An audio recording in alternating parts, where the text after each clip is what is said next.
Oi, aqui é a Stephanie, você está no canal Mundos Impressos e hoje eu vim trazer uma análise concisa sobre Um Teto Todo Seu, da Virginia Woolf. Eu queria muito mostrar esse livro para vocês, principalmente porque ele faz parte daquele tipo de produção da Virginia Woolf que é a minha favorita, que é ela enquanto crítica literária, ela enquanto pensadora, e não num viés mais de ficção, mas eu li pelo Kindle, como imaginado, e vamos começar sobre o que se trata a leitura. Eu já trouxe uma palhinha para vocês, conversando, te contando que esse livro é daquele sentido de uma palestra, uma conversa, uma crítica, um pensamento, porque esse livro, Um Teto Todo Seu, ele surgiu a partir de uma palestra que a Virginia Woolf deu numa universidade, ali em 1928, se eu não me engano, porque o livro é de 29, foi um ano anterior em que ela palestrou, trazendo o seguinte questionamento: por que a maior parte da produção literária mundial, os grandes livros, os mais famosos, os melhores escritores, são homens?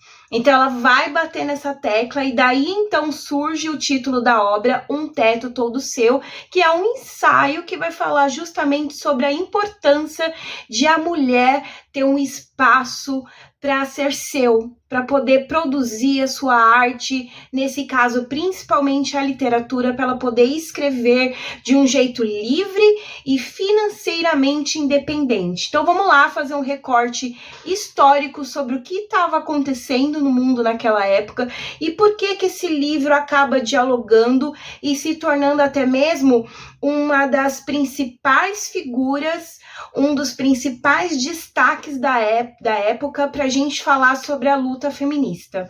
Então ali a gente já tinha tido a segunda grande onda do movimento sufragista, que era aquele movimento pelos direitos das mulheres, e nessa segunda onda as mulheres pediam principalmente por votos, né, para elas poderem votar.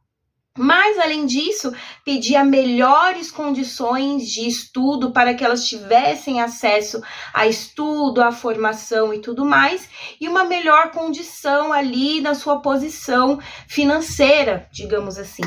E um dos pontos principais que a Virginia Woolf traz, inclusive nessa obra, é falar sobre o quanto a grande parcela da população erudita, ou seja, daquela população que mais tem acesso aos estudos, à pesquisa, é masculina.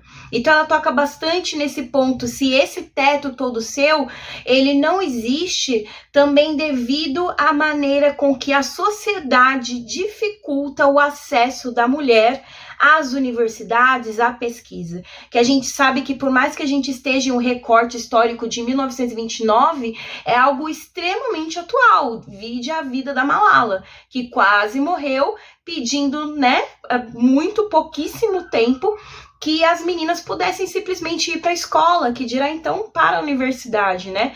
Então ela toca bastante nesse ponto. Por que será que a maior parte da população, da maior parte dos autores reconhecidos são homens? Será que é porque eles têm mais acesso a estudo? Será que é porque eles são mais independentes financeiramente? Eles são donos do próprio nariz? Será que é porque eles têm um espaço livre? Quem nunca percebeu ou não visualizou aquele momento do homem, né, numa posição de estudo dentro do seu escritório, tantos filmes e produções literárias que a gente presencia, que a mulher fala: olha, não mexe com o seu pai que ele tá trabalhando, e o homem tá fechado dentro de um escritório ali, com toda a liberdade de produção, com toda a segurança, amparo e proteção para que ninguém invada esse espaço, né, quase que sagrado, para que não atrapalhe o seu raciocínio, para que não atrapalhe a sua construção, seja ela qual for, né? E ela até mesmo traz grandes questionamentos, grandes provocações, em que ela fala: já pensou se Shakespeare tivesse tido uma irmã com tanto talento quanto ele? Será que ela teria tido não só fama quanto Shakespeare tem, mas também um espaço para produzir o seu dom, né, a sua capacidade de escrita, de reflexão? Será que ela teria tido sequer um lugar para que ela pudesse produzir o que tivesse na mente dela.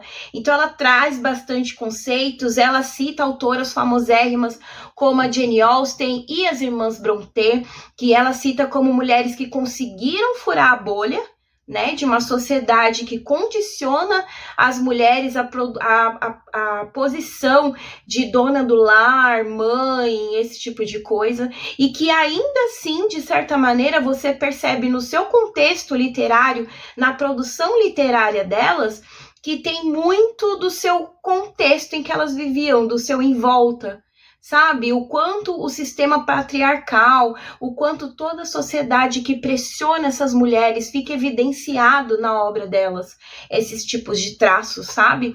Tanto que algumas pessoas têm até certa dificuldade. Eu, por exemplo, não me sinto muito à vontade lendo Jane Austen, porque é uma realidade que não me alcança, sabe? Então, assim, com certeza foram mulheres que furaram a bolha, foram mulheres de destaque, que para elas terem o destaque que elas tiveram hoje é uma coisa, assim, quase que impossível para a época, né? Mas graças aconteceu, e ela cita bastante esses exemplos, né? Então a gente traz a Virginia Woolf de novo nessa posição de crítica, de pensadora.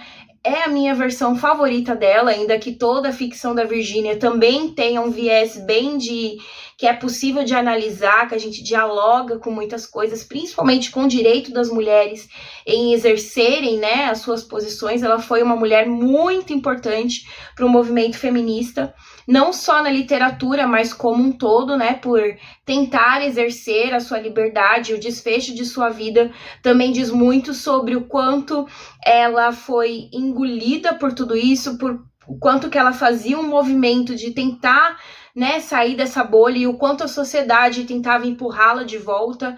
É, assim, uma obra grandiosíssima. Então a gente pode pensar nesse título de Um Teto Todo Seu como um local que ela pudesse ser livre para produzir, um local que ela tivesse independência financeira e até mesmo privacidade, porque eram coisas que também não tinham, né? Eu até citei aquele exemplo do homem fechado no escritório e não fala com seu pai, não fala com seu irmão, que ele tá ocupado, ele tá estudando, né?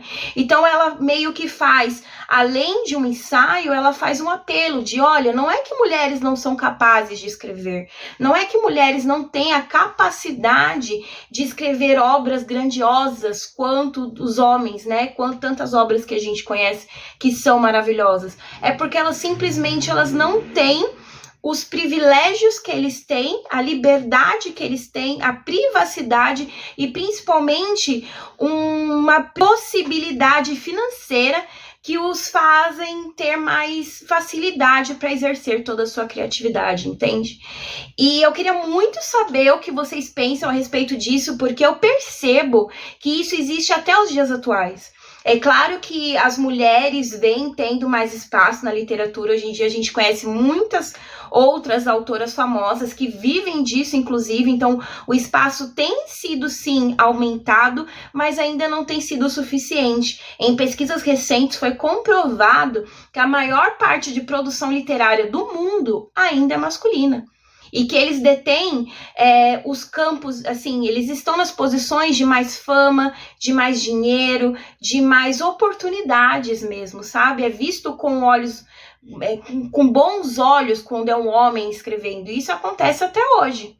Como vocês veem? Vocês já repararam nisso também? E a gente percebe que isso se estende em tudo, sabe?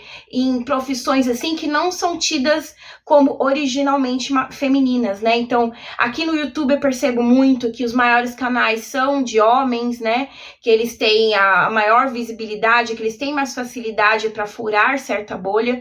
Eu percebo muito. Vocês têm essa noção também? O que vocês acham a respeito?